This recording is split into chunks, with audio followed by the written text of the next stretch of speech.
Bonjour, Monsieur Mbelou. Bonjour, monsieur Etienne Nandou. Bienvenue sur Congo One.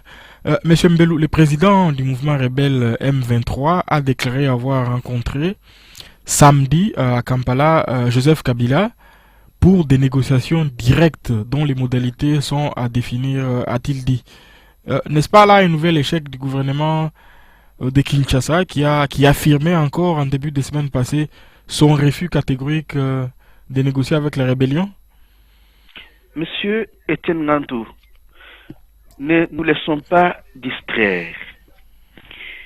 La question du M23 avec le gouvernement de Kinshasa et beaucoup plus particulièrement avec monsieur Joseph Kabila est une question interne à ce qu'on a appelé chez nous la majorité présidentielle. Monsieur Etienne Nandou, n'oubliez pas un seul instant que le M23 est une émanation du CNDP et que le CNDP était membre de la majorité présidentielle. Ce qui est en train de se passer, c'est quoi? C'est une distraction orchestrée par la majorité présidentielle ou la majorité dite présidentielle pour distraire le peuple congolais. Cette majorité présidentielle prépare une énième infiltration chez nous. Rappelez-vous, Monsieur Etienne Ngando, essayez de revisiter notre histoire.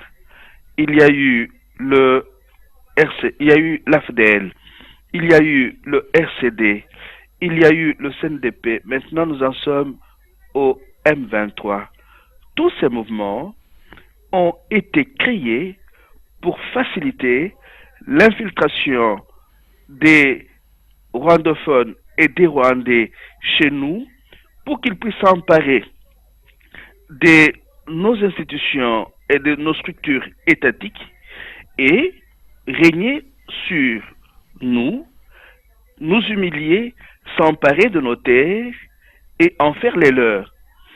Depuis la guerre de l'AFDL, les visées hégémonistes des parents du Rwanda et du Rwanda n'ont pas du tout changé. Ne nous laissons pas distraire par ce qui se passe en oubliant que les objectifs soutenus par les anglo-saxons, le Rwanda et leurs chevaux de Troie qui opèrent à partir des institutions au Congo, leurs objectifs n'ont pas changé d'un seul iota. Occuper les terres congolaises, les piller et massacrer le peuple congolais. Si ils arrivaient à nous exterminer de façon qu'ils soient seuls à pouvoir occuper ces terres-là, ils vont le faire. Mais l'Union africaine a appelé ce dimanche les rebelles du M23 à se conformer aux décisions du sommet de Kampala de samedi, et notamment à cesser les combats. Va-t-on là dans le bon sens pour la cessation des hostilités selon vous? Il n'y a rien, il n'y a rien, on ne va pas dans le bon sens. Monsieur Etienne Landou, n'oubliez pas que la présidence de l'Union européenne, de l'Union africaine, c'est Madame Zuma. Essayez de relire notre histoire, vous verrez que la domination du Congo passe par l'Afrique du Sud. Ayons toutes ces histoires-là dans nos têtes. L'Afrique du Sud a composé avec l'Union européenne, l'Afrique du Sud a composé avec les États-Unis et la Grande-Bretagne pour pouvoir nous mater. Et parce que certaines entreprises multinationales qui pillent nos matières premières sont sud-africaines. J'ai mis dans l'un de mes derniers articles un petit extrait du livre de Daniel Mitterrand intitulé Le livre de ma mémoire. Et ce petit extrait dit: un peuple sans mémoire ne peut pas être un peuple libre. Et essayons le plus possible d'entretenir notre mémoire. L'Afrique du Sud a peur que les géants qui est au cœur de l'Afrique puissent se mettre debout et que l'Afrique du Sud puisse être l'unique pays sur lequel ou par lesquels la domination de l'Afrique peut passer. Malgré tous les efforts que les Mandela et les autres ont conjugués pour pouvoir lutter contre l'apartheid, aujourd'hui, c'est l'Afrique du Sud qui, de l'une ou l'autre façon, travaille à l'avilissement des Congolais, à leur esclavage et à leur domination par le système néolibéral et ses chiens de garde. Mais pourquoi expliquer une telle attitude de la part de cette nouvelle classe moyenne noire sud-africaine qui, à l'époque de l'apartheid, avait été soutenue par toute l'Afrique noire? Voilà elle accède au pouvoir. Elle se comporte exactement de la même manière que le régime de l'apartheid. Monsieur Tengado, elle n'a pas accédé au pouvoir. Elle a cédé aux pressions de ses maîtres. Et même si ce sont ces nègres de service qui sont sur le devant de la scène, ils n'ont pas le pouvoir. Ce sont les maîtres de l'Afrique du Sud qui ont le pouvoir jusqu'à ce jour. Le Conseil de sécurité de l'ONU a sommé les rebelles de reprendre leur position d'avant la violation du cessez-le-feu avec l'armée congolaise, c'est-à-dire reculer jusqu'au territoire des Rutshuru. Est-ce que reculer jusqu'à Rutshuru, cela est une solution convenable? Est-ce que cela ne va pas faire que prolonger le problème? Monsieur Etienne Ngandou, n'oubliez pas un seul instant que le Conseil de sécurité occupe le Congo. Regardez, Monsieur Etienne Ngandou, avant tous les autres qui ont rejoint le trio Kabila, Kagame et Museveni en Ouganda, ces trois messieurs-là se sont rencontrés à huis clos. C'est important. Ce sont des signes qui ne mentent jamais. Et pourquoi est-ce qu'ils se sont rencontrés à huis clos? Ce sont les chiens de garde du néolibéralisme et de la guerre de basse intensité qui est imposée à notre pays. Ils ont concocté leur plan. Ils ont évalué le travail qu'ils ont fait jusque-là pour voir dans quelle mesure ils vont le poursuivre. Mais ils ne peuvent pas faire cela sans l'appui des membres influents du Conseil de sécurité, dont les États-Unis et la Grande-Bretagne. Nous, j'ai l'impression que souvent, nous nous laissons prendre par ce que nous voyons, nous oublions notre histoire, nous oublions les documents qui sont en train d'être publiés et qui attestent que le Congo, depuis la chute de Mobutu, le Congo est occupé par les anglo-saxons. Ils le font par le biais du Conseil de sécurité de l'ONU, mais aussi par le biais de Kampala, de Kigali et de Bujumbura, avec les champs de garde qui opèrent à partir des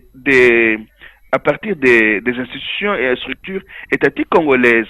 Donc, nous sommes sur une pente très descendante de notre recolonisation, mais une recolonisation très sévère, très cynique, et comme je le disais dans notre dernière émission, la recolonisation est orchestrée par un capitalisme qui a atteint sa phase sénile depuis les années 70 et qui n'a pas froid aux yeux quand, à travers ces champs de garde, il doit massacrer, tuer, dépeupler les terres parce que il y va de son rajeunissement, de sa survie.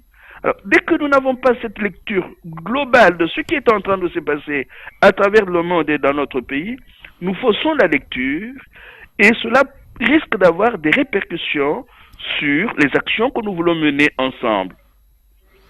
Un mot sur la rencontre du trio Kabila, Kagame et Museveni.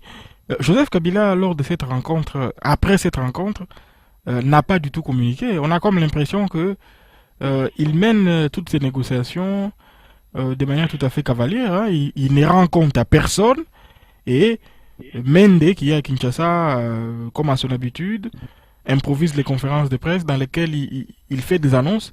Mais Kabila lui-même, à partir de Kampala, il n'a pas du tout communiqué. Monsieur Etienne Nando, je te renvoie à un livre que nous avons beaucoup cité, que plusieurs d'entre nous ont déjà lu, mais qu'il faut relire. C'est le livre de Charles Nana, Ce tueur Tutsi, au cœur de la tragédie congolaise. C'est-à-dire que les Mende signifient quoi? Ce sont ces Congolais corrompus que nous classifions régulièrement dans le camp des élites compradeurs. Ce sont ces Congolais corrompus à qui on donne beaucoup d'argent pour qu'ils participent de notre assujettissement. Il faut faire très attention avec ces gens-là. Mais M. Tenandou, depuis que ce jeune homme qu'on appelle Joseph Kabila est à la tête de notre pays, quand a-t-il jamais rendu compte? Il se moque de nous. Il se moque éperdument de nous. Regardez ce qui est en train de se passer maintenant. Les Mende, les Chibanda et tous les autres qui ont dit qu'il a été l'agresseur, qu'il fallait à tout prix qu'on ne puisse pas écouter les revendications du M23 et qu'il fallait négocier directement avec l'agresseur qui est le Rwanda, tous ces gens-là ne parlent plus. C'est-à-dire, ils font leur boulot de bouffon, de marionnette. Alors quand ce monsieur-là va rencontrer Museveni et Kagame à huis clos, ils évaluent le travail fait et ils entrevoient la poursuite du travail. Tout ce qui se passe en dehors de leur rencontre à huis clos n'a pas beaucoup de sens. Vous allez voir que les hostilités vont reprendre de plus belle si les Congolais essaient de dire, d'aller dans les rues, de faire pression pour qu'il n'y ait pas des échanges avec le M23. D'ailleurs, le M23 c'est zéro, c'est rien. Parce que les messages du M23 ont été déjà transmis à ce monsieur qu'on appelle Joseph Kabila par ses amis, ses copains, ses frères, Museveni et Paul Kagame. Donc, monsieur Etienne Ngandou, je vais me résumer. Regardez, c'est le même projet. Le projet conduit par l'AFDL qui se perpétue à travers les autres rébellions, que ce soit le RCD Goma, auquel Lambert Mende a participé, que ce soit le CNDP de Laurent Kunda, que ce soit le M23, que plusieurs de ceux qui opèrent dans les institutions congolaises ont créé. Tous ces mouvements servent un même objectif: occuper les terres congolaises, les piller et massacrer les Congolais. Donc, pour résumer tout d'un seul mot, en lingala, ezali likambo ya mabele. Et comme le dit Thiom Fonkol, likambo ya mabele, ezali likambo ya makila. Paul Kagame n'était pas à la rencontre de ce samedi à Kampala, prétextant d'autres engagements. Il s'est fait représenter par son ministre des Affaires étrangères.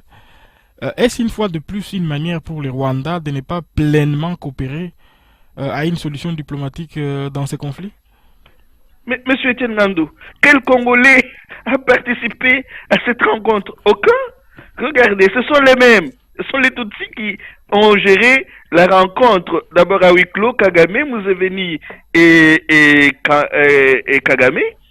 Après qu'ils aient pris ou qu'ils aient évalué le travail déjà fait, ils laissent leur chien de garde, c'est fini. Donc, malheureusement, j'ai l'impression que nous avons été détruits. Nous avons été mal formatés. On a été à une école qui nous a habitués à nous limiter aux épiphénomènes. Mais il ne se passe rien à Kampala. Il ne se passe rien. C'est du cinéma, c'est du théâtre. Tout a été déjà boutiqué à partir du jour où les maîtres de Kigali, les maîtres des nègres de service de Kigali et de Kampala ont décidé que le Congo leur appartenait et qu'ils allaient tout faire pour que les terres congolaises puissent être dépeuplées et que les peuples congolais puissent être massacrés. Monsieur Tenandou, depuis qu'on nous massacre, il y a eu une action menée par Laurent Désiré Kabila à la Cour de justice, à la Cour internationale de justice, mais cette action n'a pas abouti. On nous massacre impunément. Et toutes les décisions qui sont prises ne vont pas dans le sens de pouvoir mettre fin à ces massacres et à cette impunité. Donc, nous sommes un peuple assujetti et on voudrait nous assujettir davantage. Mais Dieu merci, les Congolais sont debout. Ils sont mains nues. on livre toutes les armes à ceux qui les attaquent. Eux luttent main nue et ils sont en train de gagner cette longue guerre de basse intensité. Pourquoi? Parce qu'ils sont vrais. Ceux qui les massacrent, qui les attaquent, sont faux. Ils opèrent à partir des mensonges. Ils opèrent à partir de la mort. Et ils finiront par être vaincus. Un mot sur la posture de Joseph Kabila à Kampala, hein. On le voit hilar sur une des photos. Est-ce là l'attitude que devrait avoir le président d'un pays agressé? Mais Kabila n'est pas l'autre président, c'est un usurpateur. Il n'est pas le président du Congo. C'est quelqu'un qui nous a infiltrés comme l'a été James Kabarebe, qui a été notre chef d'état-major. Monsieur Etienne Ngandou, je vous renvoie à un petit article écrit sur Sifia Grand Lac le 24 de ce mois. Et cet article est intitulé Goma, incompréhension et colère des soldats congolais. Essayez de lire cet article, vous verrez que ce monsieur-là est en permanence en contact avec ses frères qui nous détruisent et comme il est cynique, il envoie nos compatriotes au front ou nos compatriotes qui n'ont pas encore compris le jeu, il les envoie au front pour qu'ils se fassent trucider. Il y a Abraham Lwakabwanga qui a essayé d'échanger assez profondément avec un compatriote résistant qui est au front et qui détaille ce qui s'est passé, que ce soit à Goma, que ce soit à Saké. Il dit clairement que c'est Kinshasa qui a trahi. Et cet article que je viens d'évoquer, Goma, incompréhension et colère des soldats congolais, relate ce qui s'est passé réellement. Monsieur Etienne Ngandou, est-ce que vous pouvez vous imaginer un seul instant que nos compatriotes qui sont envoyés au front, ils vont avec leurs femmes et leurs enfants? Est-ce que vous pouvez vous imaginer un seul instant un soldat qui est au front, il a ses enfants et sa femme. Il doit au même moment défendre le pays, défendre ses enfants et sa femme. Il n'est pas payé. Ou quand il arrive qu'on pense à le payer, l'argent passe par ces généraux qui mettent tout dans leur poche parce que eux aussi sont des infiltrés et ils laissent nos compatriotes au front sans nourriture, sans munitions. Ils n'ont rien. Et on peut compter sur un monsieur comme ça pour la libération de notre pays. Non. Rappelons-nous qu'avec l'AFDL, il y a eu tout un tas d'infiltrés rwandais et leur travail a été de pouvoir affaiblir les institutions du Congo. Et c'est ce travail-là que mène cet usurpateur du pouvoir qui se fait appeler Joseph Kabila. Oui, à propos des militaires, vous avez parlé de cet article. Et, il est dit dans cet article que plusieurs se sentent trahis par les gouvernements et beaucoup ont choisi de fuir à la veille de la prise de Goma.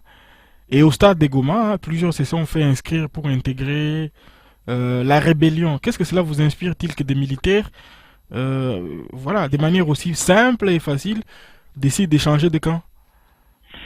C'est-à-dire que la plupart de nos compatriotes sont désaxés.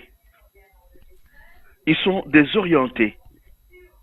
Ils sont dépités. Ils ne savent plus où donner de la tête. Et ils s'offrent au plus offrant. C'est ça le problème. Le pays n'est pas gouverné, n'est pas dirigé. Le pays est laissé entre les mains des truands, des criminels de guerre, des gangsters. Et j'aimerais vous avouer que le pire, la pire des fautes que nous avons commises, nous Congolais, c'est d'avoir accepté, sans peut-être que la plupart d'entre nous le sachent, d'avoir accepté que des criminels de guerre puissent être acceptés comme des possibles hommes d'État. Et nous en payons les frais jusqu'à ce jour. Donc pour vous dire que nos militaires trahis ne savent plus où donner de la tête. Il y en a qui ont de bonnes dispositions, qui veulent défendre la terre de leurs ancêtres, mais qui ne le peuvent pas parce que, un, ils n'ont pas la bonne information. 2, ils ne savent pas qui est qui. 3, ceux qui savent et qui ont des projets à réaliser, des projets machiavéliques à réaliser chez nous, les livres offrant comme des chairs à canon. Dieu merci, ils le paieront un jour. Si ils ne le feront pas avec nous, ils le feront avec nos enfants ou avec nos petits-enfants ou même avec nos arrière-petits-enfants. Parce que tout ce qui se passe aujourd'hui est analysé et stocké. Nos petits-enfants et nos arrière-petits-enfants seront les enfants de l'Internet. Ils vont trouver tout ce que nous sommes en train de faire aujourd'hui comme travail. Et je suis convaincu au plus profond de moi-même que ceux qui nous massacrent aujourd'hui, ceux qui nous font souffrir aujourd'hui, travaillent sur le court terme. Ils auront à le payer sur le long terme. Pour revenir à Joseph Kabila et par rapport à sa loyauté vis-à-vis du Congo et des Congolais, comment expliquer que dans son camp, personne ne s'élève, personne ne se révolte par rapport à cela? Est-ce uniquement à cause de l'argent que tous ces gens reçoivent qu'ils se taisent ou bien il y a aussi la peur? Ils ont peur tout simplement. Il y a tout ça. Il y a l'argent, il y a la peur de la mort. Il y a l'argent et la peur de la mort. Mais il y a aussi, quand nous parlons de l'argent, il faudrait que nous puissions dire qu'il y a la cupidité. Tu sais, pardon, je m'excuse. Vous savez, monsieur Etienne Landou, il y a aujourd'hui des compatriotes qui sont corrompus et qui ont, par exemple, je n'en cite pas les noms, 180 millions d'euros sur leur compte ou en Europe. Et les Occidentaux savent cela. Au moment opportun, quand ces compatriotes-là seront pris dans leur propre piège, cet argent n'appartiendra pas au pays. L'argent de Mobutu n'est pas retourné chez nous. Toutes les sommes que Mobutu a emmagasinées à l'extérieur ne sont pas retournées dans notre pays. Donc, il y a un problème de cupidité, mais un problème que je lirais beaucoup plus au changement de paradigme. N'oubliez pas que le capitalisme, dans sa phase sénile, a imposé les valeurs marchandes pour qu'elles puissent remplacer les valeurs humanistes. Peut-être que nous ne le savons pas. Plusieurs d'entre nous, pour avoir été dans les écoles occidentales, nous sommes laissés emporter par l'idéologie néolibérale avec les valeurs marchandes qu'elle défend. C'est ainsi que chez nous, aujourd'hui, la plupart des gens ne se posent pas la question: qu'est-ce que tu es? Qu'est-ce que tu vaux? La plupart des gens se posent cette question: qu'est-ce que tu as? Avoir une dip, avoir une parcelle, avoir une maison deviennent des valeurs beaucoup plus mises en exergue que être fier d'être soi. Vous voyez? Donc, les valeurs humanistes de solidarité, de fraternité, de fierté d'être soi-même, les valeurs humanistes qui poussaient certains grands humanistes à défendre leur terre, ont été remplacés par les valeurs marchandes individualistes qui promeuvent la cupidité et des possessions privées. Donc, quand nous analysons les questions liées à notre pays, nous devrions toujours déployer un effort pour les situer dans un contexte beaucoup plus large du capitalisme qui est dans sa phase sénile.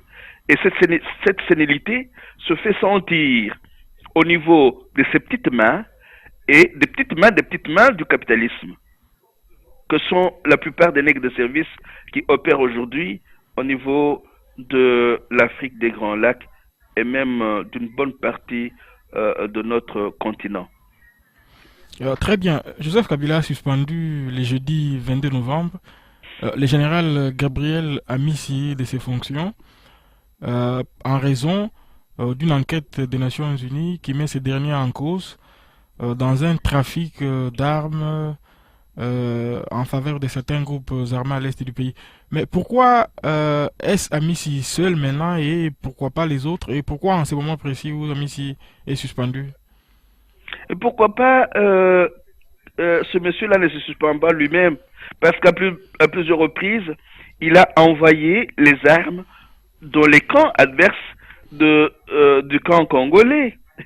Monsieur Tengandou, tout ça c'est du théâtre, Mais de la mise en je scène. pose la question parce que Oui. régulièrement, il y a des rumeurs qui circulent qui disent que plusieurs barons du régime qui sont à Kinshasa participent aussi à ces... ils s'enrichissent illicitement. Ils profitent de la guerre pour s'enrichir. Oui, Pour... mais c'est connu de tout le monde, c'est un secret de polichinelle, comme on dirait. Mais quand qui dit baron du régime, dit d'abord celui qui est à la tête de ce régime-là. Regardez, quand on est face à un coup d'abattoir et à Mouchake, on envoie des tonnes et des tonnes d'armes qui restent là-bas et les militaires congolais ou ceux qui prétendent être militaires congolais s'enfuient. Ils laissent toutes ces armes entre les mains du CNDP. C'est une méthode qui a été pratiquée depuis que l'AFDL nous a envahis. Monsieur Tengandou, parler de la suspension de Gabriel Amissi comme un fait nouveau, c'est se moquer de notre histoire. C'est se moquer de notre histoire. Et puis, ce n'est pas ce monsieur-là. Ce monsieur-là n'a même pas le droit moral de pouvoir suspendre Amissi parce que lui-même fait le même jeu. Il dépense beaucoup trop d'argent dans notre pays et il met les armes qu'il achète à la disposition de ses frères qui nous attaquent, qui nous massacrent. Mais malheureusement, comme l'information ne circule pas, nous croyons qu'il lutte pour le Congo. Il lutte et ne luttera jamais pour le Congo. Il y a d'ailleurs un monsieur qui le connaît de plus près, qui est en train de travailler avec Roger Bongos sur 2 ou 3 vidéos, qui est en train de dire que depuis toujours ce monsieur-là, comme il est un infiltré, a toujours livré les positions de l'armée congolaise et les armes de l'armée congolaise à ses frères qui nous tuent. Donc, parler de Gabriel Amissi, c'est oublier que tout le système est fondé sur la vente du Congo, sur la vente du matériel militaire du Congo, sur la mort des Congolais, et ainsi de suite. Oui, comme vous faites bien de le dire, hein, à Bunangana, c'était la même chose. À chaque fois que les rebelles Voilà, prennent une cité, ils mettent la main sur d'importantes quantités d'armes que l'armée congolaise abandonne. Hier encore, on a vu les images à Saké, c'était la même chose, hein. Les rebelles se réjouissaient voilà, de mettre la main voilà. sur d'importantes quantités d'armes abandonnées par les FRDC mis en déroute. Et monsieur Etienne Nandou, vous avez entendu ces mutins du M23 dire maintenant nous avons des armes pour lutter pendant longtemps. Mais ces armes ont été achetées avec l'argent des contribuables congolais et ont été déposées là-bas au moment où on demandait aux militaires congolais qui voulaient quand même faire face de pouvoir observer des trêves pour permettre au M23 de s'en emparer. Mais qui dit M23 dit le Rwanda. Voilà le travail qui est en train de se faire chez nous. Un travail de sape, un travail cynique qui consiste à livrer notre pays, à livrer nos compatriotes comme des chairs à canon pour que nos terres puissent être puissent devenir les terres rwandaises et que nos matières premières puissent être exploitées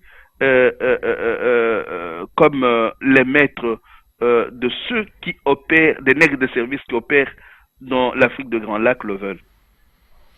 Sur les plans politiques, les PPRD, parti de Joseph Kabila, appellent les Congolais à l'unité et à la cohésion nationale pour résister, je cite, contre l'agression de la RDC par les Rwandais, par les truchements du M23.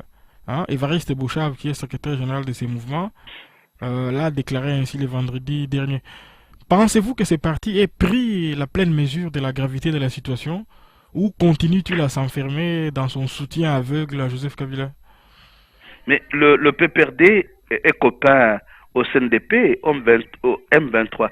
Si les Congolais étaient au courant de toute cette information et qu'ils voulaient réellement... D'ailleurs, ils ont déjà fait quelques démonstrations. Les premières permanences des partis politiques qui ont été incendiées à l'est de notre pays, ce sont les permanences du PPRD. Les Congolais ne sont pas aussi dupes qu'on le croit. Ils voient, ils comprennent. Bochab participe du pillage de notre pays. Bochab est allé piller l'argent de la SNEL au Congo-Brazzaville. Aujourd'hui, il est compté parmi les milliardaires parmi les millionnaires du Congo. Un jour, il le paiera. S'il ne le paie pas, ses enfants le paieront. Donc, nous devons pouvoir faire la part des choses entre les Congolais combattants, résistants, patriotes qui ont l'amour de ce pays-là. Bochab fait partie des élites compradors. C'est un voleur. Et tout le monde le sait. Comment est-ce qu'on peut respecter le discours d'un voleur de sa trempe? Il faut même pas l'écouter. S'il y a des partis politiques ou parce qu'il y a aussi des innocents dans ces partis politiques-là qu'on appelle PPRD parce qu'ils sont menés par le bout du nez par ces gens qu'on appelle les Bochab et les autres. Mais ce sont ces gens qui nous ont trahis parce qu'ils ont permis cette infiltration de ce gangster, de ce criminel de guerre dans notre pays, dans nos institutions. Donc, ce sont des gens à mettre hors d'état d'agir, les Bochab et les autres. Un jour, si nous ne les jugeons pas, l'histoire les jugera parce qu'ils ont accepté qu'un criminel de guerre, un gangster de grand chemin, puisse être plébiscité comme président de la République et qu'il puisse nous mener en bateau comme il est en train de le faire maintenant avec ses copains Tutsis. Mais comment expliquer qu'un parti politique qui se veut important au Congo puisse organiser une rencontre et au sortir de celle-ci, publier un communiqué aussi vide d'essence? Mais il n'y a pas de parti, il n'y a pas beaucoup de partis politiques sérieux au Congo. Ce sont des licablos, comme on les appellerait chez nous. Ces gens-là ont constitué ces licablos pour s'enrichir. Hein. Le jour que nous saurons ce que tous ces gens-là qui ont tourné autour de Kabila ont sur leur compte dans les pays européens, nous tomberons des nues. Ils se sont sérieusement enrichis. Et ils ne travaillent que pour cela. Ils ne travaillent pas pour le Congo. Un jour, ils auront des comptes à rendre à notre peuple, même à titre posthume. On ne peut pas, au nom de l'argent, livrer tout un peuple entre les mains d'un gangster, d'un criminel de guerre, et pour faire trucider son peuple et continuer à demander à ce peuple de se mobiliser. Vous savez, quand notre peuple a essayé, nos étudiants ont essayé d'aller dans la rue, ce sont les mêmes qui ont envoyé un type qui est malade et fou, qui s'appelle Kanyama, esprit de mort, c'est son sobriquet, pour pouvoir maltraiter nos étudiants. Il y a même des journalistes qui ont été frappés et qui sont maintenant hospitalisés parce que leur péché, c'est de dire nous devons nous mobiliser comme un seul homme pour pouvoir défendre notre pays. Qu'il y ait des innocents dans ce PPRD-là qui voudraient rejoindre d'autres compatriotes pour faire échec à ce gangster, à ce criminel de guerre qui s'est infiltré dans nos institutions, rien n'empêche qu'on puisse les intégrer, qu'on puisse travailler avec eux. Mais nous devons être assez lucides pour pouvoir mettre hors d'état de nuire ces élites compradeurs qui ont envahi le PPRD, non pas pour servir le Congo, mais pour servir leur poche et leur ventre. Mais qu'est-ce qui retient au PPRD ces Congolais de bonne volonté qui, voyant la situation telle qu'elle est actuellement, devraient réagir, mais qui sont totalement à faune? Mais ce sont des gens qui à un certain moment suivent les membres de leur famille parce qu'il ne faut pas oublier que la plupart de nos partis politiques sont des partis familiaux. Il y a ça, il y a le fanatisme, mais il y a aussi l'ignorance. Etienne Ngandou, n'ayons pas peur de le dire, beaucoup de nos compatriotes sont ignorants. Beaucoup n'ont pas réussi à approfondir les véritables enjeux de la guerre qui se mène chez nous, ou ils n'ont pas été aidés à approfondir les véritables enjeux de la guerre qui se mène chez nous. Mais il y a aussi cette cupidité, ce lavage de cerveau qui pousse certains de nos compatriotes à suivre n'importe qui, pourvu qu'ils puissent donner un coca. Très bien. La prise de la ville de Goma par la rébellion du M23 a suscité énormément de réactions dans la diaspora congolaise, allant jusqu'aux manifestations des rues, comme hier à Bruxelles. Au-delà de l'indignation, quelle devrait être l'attitude de cette diaspora face à cette situation? La diaspora devrait d'abord procéder par une analyse sérieuse de ce qui se passe. Hein, je m'excuse de vous le dire. Hein. Moi, j'ai été estomaqué de voir l'un d'entre nous dire que nous devons demander aux grandes puissances de nous aider. J'étais très mal à l'aise. Hein, il faisait partie des manifestants. Mais Qu'est-ce qu'il appelle grande puissance? La guerre qui se mène chez nous est une guerre de basse intensité entretenue par les États-Unis et la Grande-Bretagne. Et comme je vous l'ai dit dans la dernière émission, chaque fois que les sanctions ont voulu être prises à l'encontre du Rwanda de Paul Kagame, les États-Unis et la Grande-Bretagne s'y sont opposés. C'est dernièrement seulement que les États-Unis commencent à demander à Kagame de demander au M23 de pouvoir se retirer des territoires qu'il occupe. Ils ne condamnent pas le Rwanda, mais parce que ce sont eux qui nous mènent la guerre.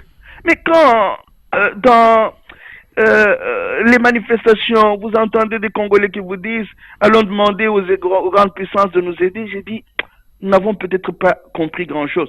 Mais ce qui est bien est que nos compatriotes se mettent de plus en plus debout. Et puis, on ne devrait pas lâcher prise. Il ne faut pas qu'on agisse par à coup, comme je vous le disais encore dans l'une de nos dernières émissions. Il est important qu'on ait des actions structurées et organisées sur le court, moyen et long terme. Si, par exemple, on se met debout maintenant parce que Goma est tombé, et que demain, un semblant de paix revenant à Goma, on puisse croiser les bras pour attendre que le M24 ou le M25 se remette debout afin qu'on puisse faire du bruit, j'ai dit, nous n'avons rien compris à ce qui se passe dans notre pays. Parce que notre pays est en occupation depuis l'AFDL et notre pays par les grandes puissances à travers le Conseil de sécurité. J'ai évoqué dernièrement le livre de Jean-Claude Willam, Les faiseurs de paix, qu'on peut encore lire et qui est encore d'actualité. Pourquoi est-ce que la MONUSCO est là, on prend nos villes et ne bouge pas? C'est parce qu'elle a des ordres auxquels elle obéit. Mais quand nous, au lieu de lutter, d'aller au front avec ceux qui ont compris, nous parlons des grandes puissances, c'est que quelque part, nous n'avons rien compris à ce qui se passe. Mais est-ce qu'il faudrait attendre que tout le monde comprenne ce qui se passe pour que nous nous mettions debout? Non. Nous pouvons nous mettre debout en commettant nos erreurs, mais nous devrions être capables de corriger ces erreurs-là en les accompagnant d'une grande analyse, d'un grand approfondissement de ce qui se passe. Beaucoup de nos compatriotes aujourd'hui parlent du livre de Charles Onana. D'ailleurs, il va donner une conférence à l'ULB sur ce livre-là le 29. Mais on ne peut pas lire Charles Onana, Europe, crime et censure au Congo, les documents qui accusent, et aller vers ceux qui sont accusés. Il y a une contradiction flagrante. Il y a est-ce que c'est de l'ignorance ou une tactique, une stratégie de lutte? Je n'y comprends absolument rien. Donc, est-ce qu'on ne peut pas d'abord chercher à approfondir ce qu'il y a au juste? Les grandes puissances, quelles grandes puissances? Donc, ces pays qui sont sur le déclin, ces pays dont les économies appartenant au capitalisme sénile ne fonctionnent plus, les grandes puissances, ce n'est plus celles que nous avons acclamées il y a 10, 15, 20 ans. Le monde est en train de changer, le monde est en train de devenir polycentré.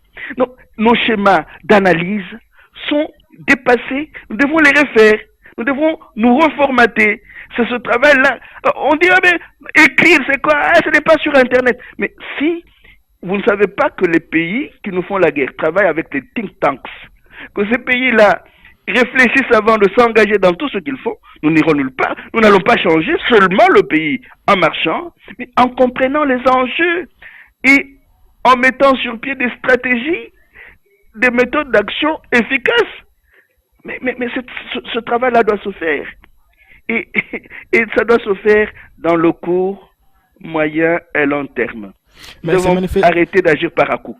Mais ces manifestations des rues, elles ont quand même le mérite d'exister et de montrer que les Congolais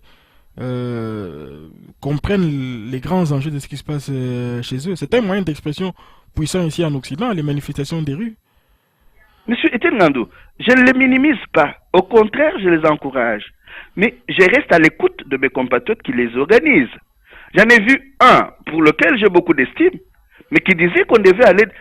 Pourquoi est-ce que la manifestation devait chuter devant l'ambassade des États-Unis, oui. Pourquoi? Parce que nous sommes attaqués par les États-Unis. Est-ce que nous avons un message à donner aux États-Unis à lui dire arrête de nous attaquer à travers le Rwanda ou demander. C'est là que je ne suis pas d'accord. Nous allons demander aux États-Unis de nous aider à chasser Kabila. Ils ne peuvent pas le faire parce que ce sont eux qui travaillent avec Kagame et Museveni au maintien de Kabila. Les documents qui accusent sont là. Le livre de Charles Onana, c'est 20 euros. On sait se le procurer. On avait déjà lu un autre, les tueurs Tutsi, au cœur de la tragédie congolaise. Charles Onana a même donné une conférence à Bruxelles en 2010, à côté d'une congressiste américaine qui a apporté de l'eau à son moulin. Et Cynthia Makine. Et nous étions là, plusieurs Congolais. Mais comment est-ce que nous arrivons à oublier si vite et à croire que ces grandes puissances qui nous font la guerre vont être celles qui vont nous apporter la paix? Et même si dans son interview, Colette Bachmann reste fidèle à son amitié avec ses amis de l'Afrique des Grands Lacs, mais dans l'une des interviews qu'il a données dernièrement, il est très clair sur les enjeux et les acteurs pléniers. Mais nous, à un certain moment, nous oublions tout ça. Nous versons dans l'émotion, et il n'y a pas d'analyse assez approfondie. Et ce que nous disons contredit ce qui se passe réellement sur terrain. Mais de là à minimiser les marches de nos compatriotes, je ne le dis pas. C'est bien, il faut informer l'opinion des pays au sein desquels nous œuvrons pour qu'elles sachent ce qui se passe réellement. Mais faisons-le de manière fine, affinons nos analyses, ayons un discours qui mette les acteurs pléniers sur le devant de la scène. Hein? N'essayons pas tout simplement de nous déchaîner sur les marionnettes et les chiens de garde. Les véritables acteurs pléniers opèrent dans l'ombre. C'est de cette ombre-là que nous devons pouvoir les sortir. Très bien, M. Mbelou. Merci beaucoup et à la semaine prochaine. À la semaine prochaine, M. Etienne Ngandou.